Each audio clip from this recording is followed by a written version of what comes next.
Guys आज का blog हम शुरू करते हैं। Welcome to Ashish Natasha vlogs. और हम आज के दिन की शुरुआत ऐसे करने वाले हैं।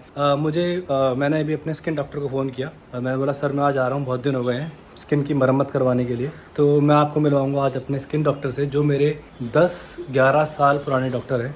जब मैं मुंबई नया नया आया था तब मेरे बड़े भैया जैसे हैं गौतम रोड़े भाई, उन्होंने मुझे बताया था कि एक स्किन डॉक्टर है लोखंडवाला में जो बहुत अच्छे हैं। उससे मेरे बारीक बारीक पिंपल थे स्किन पे, तो मैं उस पिंपल के लिए गया था। उसके बाद से मैं हमेशा उनके पास जाता हूँ रूटीन चेकअप करवाने के लिए, चाहे स्किन में कुछ हो या ना हो। और क्लीनिंग के लिए, बाकी पिगमेंटेशन होती है, डार्क सर्कल्स होते हैं, उसके लिए जाता रहता हूँ। अभी मुझे फील हो रहा है कि कुछ तो दिक्कत आ रही है, तो मैं जा रहा हूँ। आपको मिलवाऊंगा अपने डॉक्टर से और बताऊंगा कि हम पहली बार कैसे मिले थे। तो मैं जिनके बारे में बता रहा था वो डॉक्टर हैं नितेश शेट्टी, पहले ही मिल चुके हो। मैं बता रहा था कि हम 11 साल से एक दूसरे को जानते हैं। जब भी कोई स्किन की मुझे प्रॉब्लम होती है मरम्मत कराने के लिए तो हमेशा मैं सर के पास आता हूँ। लेकिन अभी ऐसा हो गया कि मतलब एक्टर की लाइफ का ये एक वो क्या बोलते हैं उसको, एक्टर की इन्वेस्टमेंट तो है ही, बट एक्टर की जैसे हम सांस लेते हैं, एक्टर के लिए बहुत जरूरी है स्किन, क्योंकि essential factor. क्योंकि इसी कमाई का वो है नजरिया है। Skin looks and hair is very important. Very important. अब तो ऐसा है कि हम नॉर्मल रूटीन चेकअप भी कराने के लिए आते हैं, कुछ स्किन में नहीं भी होता तो डॉक्टर को पता लग ही जाता है कि हमें दिख नहीं रहा बट वो हो सकता है इन फ्यूचर, तो हम पहले से उसकी अपनी क्या Preventive उसको शुरू कर देते हैं। तो ये चीज़ मैंने डॉक्टर से सीखी है कि इवन अगर मैं 10-15 दिन 20 दिन 22 दिन महीने के लिए शूट के लिए बाहर जाता हूँ तो वो टाइम पे स्किन का ख्याल रखना कैसे है। जैसे कि पहले तो अच्छे से स्किन को मॉइस्चराइज करना बहुत जरूरी है। सही बोल रहा हूँ? Very true. सनस्क्रीन बहुत इम्पोर्टेंट है। Good student, good patient. Sunscreen बहुत इम्पोर्टेंट है। सनस्क्रीन एक्चुअली क्या नॉर्मल लोग सनस्क्रीन मतलब भूल जाते हैं, मिस कर देते हैं, बट सनस्क्रीन सर बताते हैं कि इवन अगर हम रूम में भी हैं और लाइट भी अगर ऑन है तो भी आपको सनस्क्रीन यूज करनी चाहिए, क्योंकि पिगमेंटेशन इससे भी, इवन शूट जब हम करते हैं वहाँ पे शूट की लाइट होती है बड़ी उससे भी पिगमेंटेशन हो सकती है। और वो क्या होता है ना, एक टाइम के बाद ना जब हम उस पर ध्यान नहीं देते तो जो ब्लैक पैचेस होते हैं वो धीरे धीरे बढ़ते जाते हैं क्योंकि हम ध्यान नहीं देते। तो वो वहाँ तक ना पहुँचने से पहले हम उसका ध्यान देना शुरू करते हैं।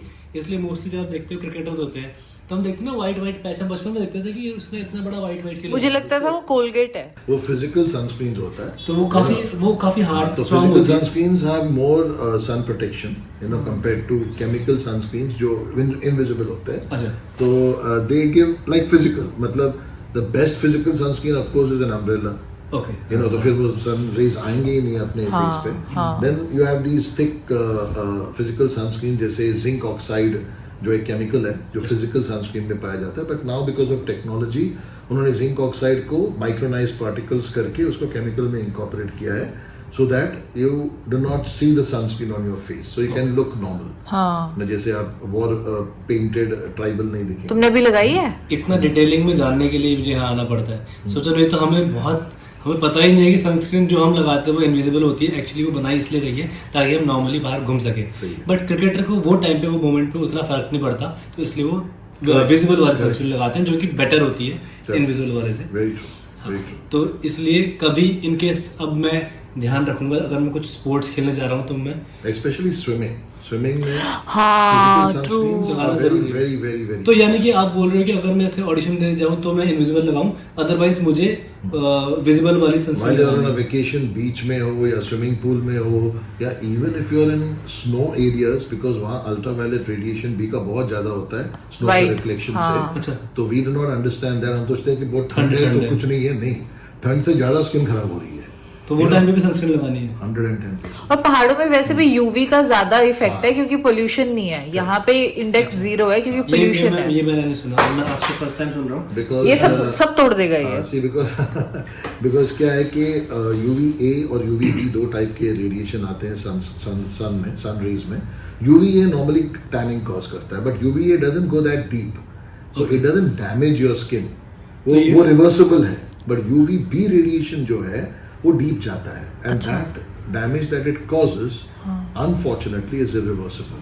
सो जितना हम UVB रेज से बचे पूरे लाइफ टाइम में, तो UVB रेज कहाँ से होती है? UVA रेज वो सनलाइट में कंपोनेंट होता है, एक UVA होता है और एक UVB होता है। Mainly there are other rays also, but UVA is responsible for tanning, यानी कि हम dark हो जाते हैं. So and UVB is responsible mainly for major skin problems that can occur over a period of time.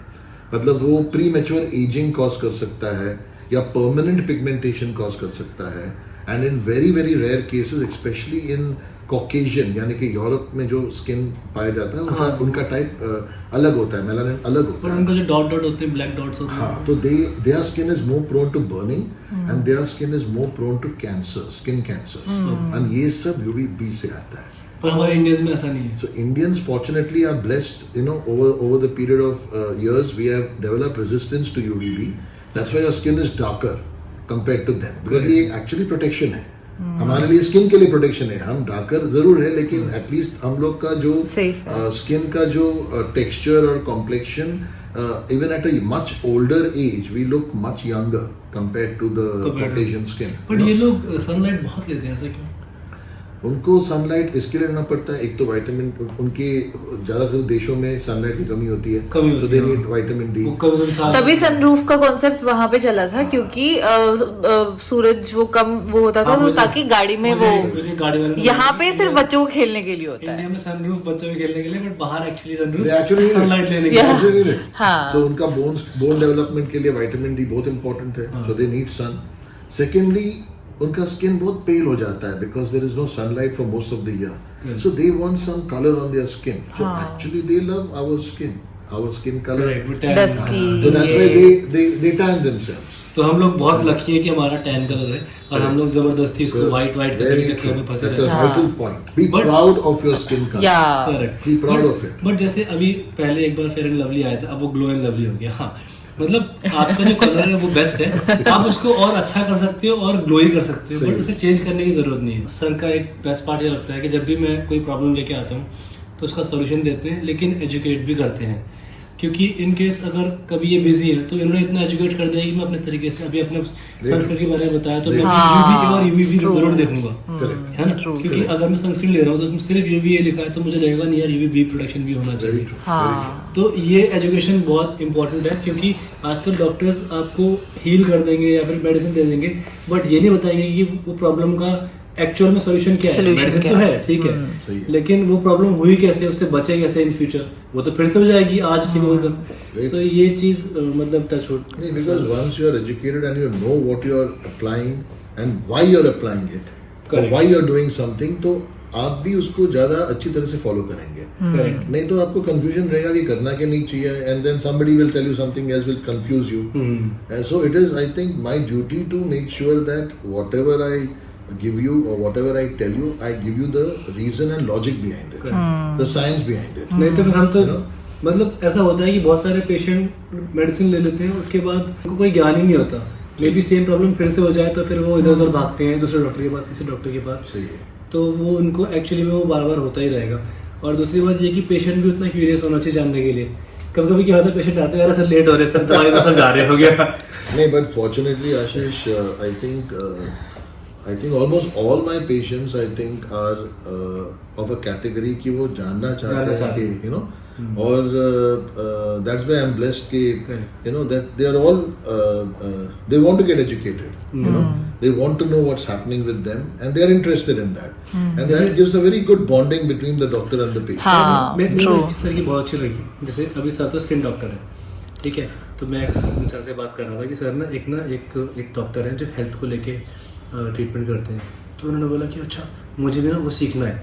तो मुझे ना बहुत अच्छा लगा कि आप ना मतलब आपका डिपार्टमेंट नहीं है, बट आप अपने पेशेंट के लिए इतना चाहते हो कि अगर आपका पेशेंट आए तो आप उसको दूसरी चीज़ें भी बता पाओ, जो वो वहाँ पैसे देगा तो आप उसको सेम ज्ञान यहाँ फ्री में दे देंगे. क्योंकि नहीं तो आपको क्या फ़र्क पड़ता है किसी की है मतलब उस टॉपिक को जानना. तो आप ना हर एक टॉपिक को लर्न करना चाहते हो. वो चीज़ मुझे बहुत सही लगी. नहीं तो सर स्किन ट्रीटमेंट में इनको महारत हासिल है, लेकिन ये चाहते हैं कि अगर इनके पेशेंट हैं, वो इंडस्ट्री से, वो एक्टर्स हैं, वो स्किन ट्रीटमेंट के लिए आते हैं. कभी कभी क्या होता है, स्किन ट्रीटमेंट के लिए आते हैं बट वो इनर हेल्थ के बारे में नहीं जानते. तो खा रहे हैं कचरा, स्किन ट्रीटमेंट तो हो रहा है बट अंदर से वो बाहर ही आ रहा है वो चीज़. I think at every stage of your life आप एक स्टूडेंट हो. आप हमेशा you have to keep learning, you know. तो बोलते हैं ना कि the child is the father of man, एक सही है, यू नो। तो हम कभी कभी बच्चे से भी सीख जाते हैं कि हमको क्या सही है क्या गलत है, एंड अगर हमने वही माइंड सेट रखा, I think that's always mutually beneficial ना, you know, that's what it is. So हाँ, I try to do what I can, and then blessed to have. But touch wood, अभी तक जितना भी इन्होंने ज्ञान दिया है, तो ये जब भी इनके कोई पेशेंट ना या डॉक्टर नहीं होते तो उनको मैं बताया था कि तो बोलते आधा डॉक्टर बन गया। वो तो सही है ना, ये मुझे ज्ञान देता है। एक बार एक लड़की आई थी, सर ने बताया कि अच्छा तो क्या है, कहते आशीष ने बताया था मेडिसिन लेने के लिए, कहते आशीष ने बताया। तो मेरे बहुत सारे सबऑर्डिनेट्स घूम रहे हैं वहाँ। मोदी जी खुश हो जाएंगे कि हमने एजुकेशन फैला रखी है। लेकिन ये अच्छी बात है, आप सोचते नहीं, आप सब बताया सारा ज्ञान दे देंगे ये, बातें करते करते। अच्छी बात है ना। और सबसे अच्छी बात पता क्या है कि अगर मतलब ये ऐसा नहीं करे कि दूसरे बंदे को नहीं पता, अगर वो भी कोई चीज बता रहे कि नहीं हाँ ये भी सही है और ये भी है, मतलब वो दोनों चीजें कंपेयर कर, मतलब पैरेलल रखते हैं। अदरवाइज वो करते हैं नहीं ये सही नहीं है, ऐसा ही करो, ऐसा ही होना चाहिए। अच्छा हाँ, काफी डॉक्टर्स ऐसे करते हैं कि नहीं आप गलत। Everybody's education, opinion and treatments, you know. But then we have to weigh what is the best, like you said, Natasha, and you know, and then take a decision कि चलो ये हमारे लिए अच्छा है। हाँ, मतलब there is always a way in between. And if something else is already good, then yes, you continue that. There should be no ego in that. Yeah, उस पे ego नहीं आना चाहिए। पर सर जब भी आपने प्लाज्मा किया ना, काफी चेहरे पे इसने मेरे को हमेशा बोला कि एक बार देख तो सही कहते, वो कहते पता, क्योंकि इसका मतलब वैसे पता चल जाता है ना, वो जब किया होता है पीआरपी किया होता है, इसका मतलब वो पता नहीं चलता, तो इसने बोला एक नई टेक्निक से करते हैं वो वॉइस के अंदर करता है। तो यू नो, बिकॉज वो अभी उसका कॉम्प्लेक्शन अभी वैसे भी बेबी का ही है, लेकिन अभी और बेबी का हो गया है, यू नो। एंड अभी you might be interested to know, which I think we could try it today also. एक नया ट्रीटमेंट आया है, इट्स एडवांस पीआरपी, जिसको हम GFC बोलते हैं, which is called growth factor concentration, you know.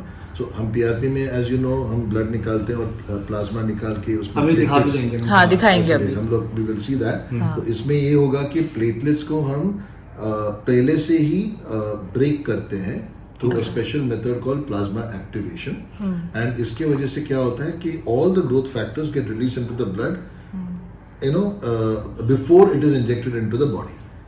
PRP में क्या होता है, प्लेटलेट्स इंजेक्ट करके वो ग्रोथ फैक्टर्स बॉडी के अंदर रिलीज कर रहे हैं। इधर हम प्लेटलेट्स को पहले से ग्रोथ फैक्टर्स रिलीज करवा रहे हैं, ताकि 100% बायो अवेलेबिलिटी ग्रोथ फैक्टर्स के आ जाए। अच्छा, और फिर वही इंजेक्ट, तो फिर there is no chance of no platelet, you know, not releasing a growth factor, because that could be a possibility sometimes। So इसमें जो efficacy rates हमने भी देखा है, 1 GFC का जो ट्रीटमेंट हम 3-4 PRP के ट्रीटमेंट के बराबर हो, मशीन तो सेम ही है, बट वो जो टेक्नोलॉजी है प्लाज्मा एक्टिवेशन का वो नहीं है।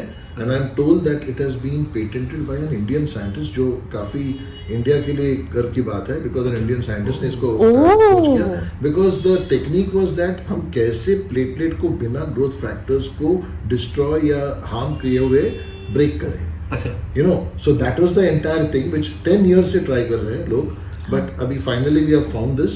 और इसका major advantage to the patient, एक तो एफिकेसी है, results are 3 to 4 times better than a single PRP session. Most importantly अभी इसका बिल्कुल पेन लेवल्स 0 हो गया है। जो भी थोड़ा बहुत पेन था पीआरपी में, हमारा टेक्निक तो अच्छा ही था, but when we have taken a census where out of 10 अगर हमने पीआरपी का पेन 8 to 9 बताया है, patients are saying 0, 1, 2 in GFC। PRP में हल्का सा स्वेलिंग कई पेशेंट्स को हम एक्सपीरियंस करते हैं, इफ यू वुड कंट्रोल। इसमें बिल्कुल डाउन टाइम नहीं है, like you can do this and after 2 hours you can go for a shooting और go for a party, makeup wakeup कर सकते हैं। क्या बात कर रहे हो? It's amazing. मैं बताता हूँ GFC इसके एक बच्चे की स्किन है, ये देखो। मैं बताता हूँ, पहले लगाएंगे यहाँ पे ट्रायलॉक्स, क्योंकि नहीं अब जरूरत नहीं पड़ेगी ना, अगर पेन नहीं होता। See, some people don't even bother about Prilox, जिनको साइकोलॉजिकली थोड़ा लगता है कि Prilox लगाएं, मैं लगाऊंगी, but you can not do the Prilox, you can do the Prilox, let's both compare, and see if it is हाँ बिल्कुल पेन नहीं होगा, पर इंजेक्ट करोगे ना, तुम देखो हाँ। तुम देखो, पर इंजेक्ट तो इंजेक्ट ही करूंगा मैं, पेन नहीं होगा। नहीं होगा। अच्छा जैसे मुझे डॉक्टर एक और चीज पूछनी है कि अंडर आई में भी पीआरपी करते हैं? कर सकते हैं कि स्किन को टेक्सचर को इम्प्रूव करेगा ना, तो अंडर आई जो एरिया जो नॉर्मली थोड़ा क्रिंकल्ड और डार्क रहता है, हाँ। वो स्किन थोड़ा प्लम्प अप होके थोड़ा लाइटन हो जाता है। So that is another thing. But अभी हम जीएफसी करके देखते हैं if there is a tightening, because GFC में क्या होगा, एक तो टाइटनिंग भी आएगा, लाइटनिंग आता है, ब्राइटनिंग आता है, so it is pretty good. अच्छा, better than I am really PRP. Thankful. या ऑब्वियसली इट इज, बिकॉज इसमें क्या है, यू आर गेटिंग द, ऐसे समझो कि मैंने आपको ऑरेंज थमा दिया, पीआरपी है, और ऑरेंज स्क्वॉश करके उसका जूस थमा दिया, वो जीएफसी आपको मिल गया, कोई वेस्टेज नहीं है। वेस्टेज नहीं है। हाँ? अब मैं एक्साइटेड हूँ। हाँ। नहीं मुझे देखना है कैसा आता है रिजल्ट, क्योंकि ये बहुत इंटरेस्टिंग सा मैं प्राइलक्स नहीं लगा रहा हूँ, लेट्स सी। हाँ चीखने चिल्ला रही आवाज आएगी तो माफ Today, करो। pain challenge. Ashish takes a pain challenge. Yes हाँ? तो हम आपको मिलते हैं जब हमारा प्रोसीजर शुरू होगा। आपको अभी दिखाते हैं थोड़ी देर में। Yes. बाय बाय करो। Bye.